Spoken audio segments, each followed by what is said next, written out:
तो last part में हमने देखा था कि जिन ने शी युआन को मार दिया था, लेकिन तभी वहां मूमू अपने मास्टर सुप्रीम मू के साथ आ गई थी, जो कि जिन को अपने साथ लेकर जाना चाहता था, पर जिन उसके साथ जाने से मना कर देता है, जिसको सुनकर सुप्रीम मू जिन को अपने साथ एक ट्रेजर से जबरदस्ती लेकर आ गए थे। जिसके बाद वो जिन को एक फर्नेस में बंद कर देते हैं। साथ ही उन्होंने उसकी वेपन स्पिरिट को भी दूसरे बॉक्स में बंद कर दिया था। तभी जिन उस फर्नेस को ब्रेक करके बाहर आने लगा था, लेकिन उसी वक्त वहां एक और सुप्रीम गू वैंग आकर जिन को बेहोश कर देता है, जहां कुछ देर बाद जिन का ब्रेक थ्रू भी हो गया था और वो सेंट ओरिजिन के मिडिल स्टेज पर आ जाता है। जिसके बाद वो उस फर्नेस को तोड़कर बाहर आ गया था, जहां जिन ने गू वैंग के साथ डील की थी कि वो उसकी मदद एम्परर वेपन रिफाइन करने में करेगा, बदले में वो उसकी वेपन स्पिरिट को कुछ नहीं करेगा। अब आगे तो इस पार्ट की शुरुआत में हम देखते हैं कि जिन उस मेंशन के बाहर घूम रहा था, जहां उसे पता चलता है कि वो मेंशन जमीन पर नहीं बल्कि हवा में मौजूद है। तो वो अपनी स्पेशल आई की मदद से वहां बने एक स्टोन को देखने लगता है।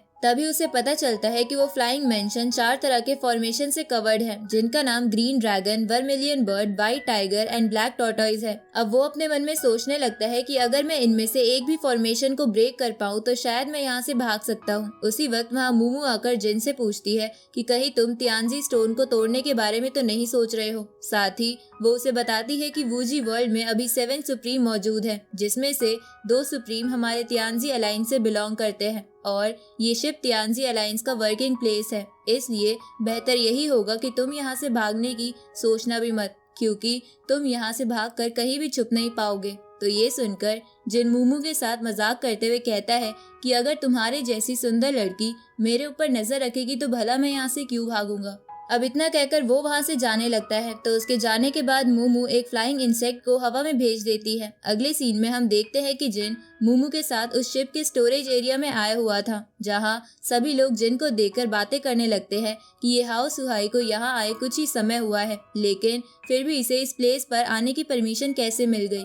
ऊपर से हमने ये भी सुना है कि दोनों सुप्रीम इसे पर्सनली गाइड भी कर रहे हैं। इधर मूमू जिन के साथ वहाँ के मैनेजर के पास आ जाती है, जहाँ वो मैनेजर मूमू को देखकर उससे पूछता है कि आपको कौन से मटेरियल की जरूरत है, लेकिन जिन बीच में आकर उससे ग्रेड 3 का जेड स्टोन, लेवल 6 वाले फायर फिनिक्स का फेदर और वुड स्पिरिट जेड लेकर आने को कहता है। साथ ही वो इसके बदले उसे 2000 सोर्स क्रिस्टल देने की बात करता है। तो ये सुनकर वो मैनेजर खुश हो जाता है। तभी मूमू जिन से कहती है कि अभी तो हमें वुड स्पिरिट जेड की जरूरत नहीं है, तो फिर तुम उसका क्या करोगे। तो जिन उससे कहता है कि सुप्रीम ने मुझे वेपन बनाने के बारे में सिखाया था, तो मैं बस उसकी थोड़ी बहुत प्रैक्टिस करना चाहता हूँ। तभी वहाँ सीतू जियानन नाम का लड़का आकर उस मैनेजर से कहता है कि मुझे भी एक वुड जेड चाहिए, जिस पर वो मैनेजर उससे कहता है कि अभी हमारे पास फिलहाल बस एक ही वुड स्पिरिट जेड है, जिसे इन दोनों ने पहले ही मांग लिया है। तो ये सुनकर सीतू उससे कहता है कि मैं यहाँ का सीनियर स्टूडेंट हूँ, इसलिए रूल के अकॉर्डिंग तुम्हें पहले मुझे मेरे जरूरत का मटेरियल देना होगा। उसी वक्त मूमू जिन को बताती है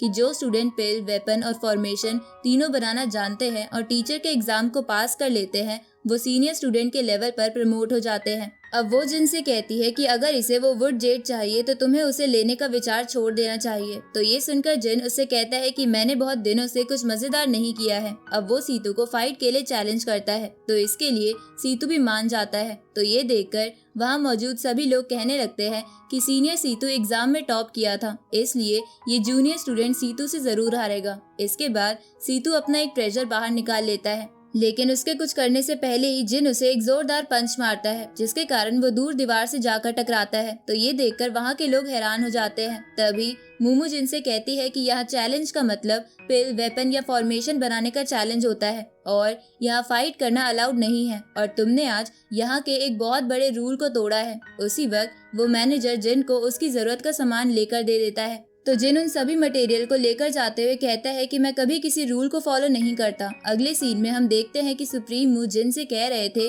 कि हमने तुम्हें जिंदा इसलिए छोड़ा ताकि तुम हमारे लिए वाटर जेड फीनिक्स क्रिस्टल को रिफाइन कर सको, लेकिन इसका ये मतलब नहीं कि तुम यहाँ जो मर्जी आए वो करोगे। इस पर जिन उससे कहता है कि तुम्हें ये पहले सोच लेना चाहिए था, ऊपर से तुम्हारे स्टूडेंट ही बहुत कमजोर हैं, तो इसमें मैं क्या कर सकता हूँ। साथ ही तुम्हारे सभी स्टूडेंट यूजलेस हैं, जो कि अपनी जिंदगी को इस बंद जगह में काट रहे हैं। तो ये सुनकर सुप्रीमो को गुस्सा आ जाता है, लेकिन जियाओ बाई उसे अपने प्रेशर से रोक लेती है। तो वो ये देखकर कहने लगता है कि इस डीमन फॉक्स की स्पिरिचुअल पावर बहुत कम है। लेकिन फिर भी अभी अभी इसने बहुत ही इंटेंस प्रेशर को कैसे क्रिएट किया था। इसके बाद जिन वहाँ रिफाइनिंग करने लगता है, जहाँ कुछ देर बाद वो वाटर जेट फीनिक्स क्रिस्टल को रिफाइन कर देता है। तो मोमो उस क्रिस्टल को चेक करके अपने टीचर को दिखाती है कि इस वाटर फीनिक्स क्रिस्टल कोर की फर्स्ट स्टेज कंप्लीट हो चुकी है। जिसके बाद जिन वो क्रिस्टल सुप्रीमो को दे देता है, जिसको लेकर वो अपने मन में सोचता है कि इस लड़के की फायर बहुत ही रेयर है। अब वो जिनसे कहता है कि तुम यहाँ आज आजाद घूम सकते हो और मोमो तुम्हारे ऊपर नजर नहीं रखेगी, लेकिन तुम यहाँ उल्टी सीधी हरकतें करने के बजाय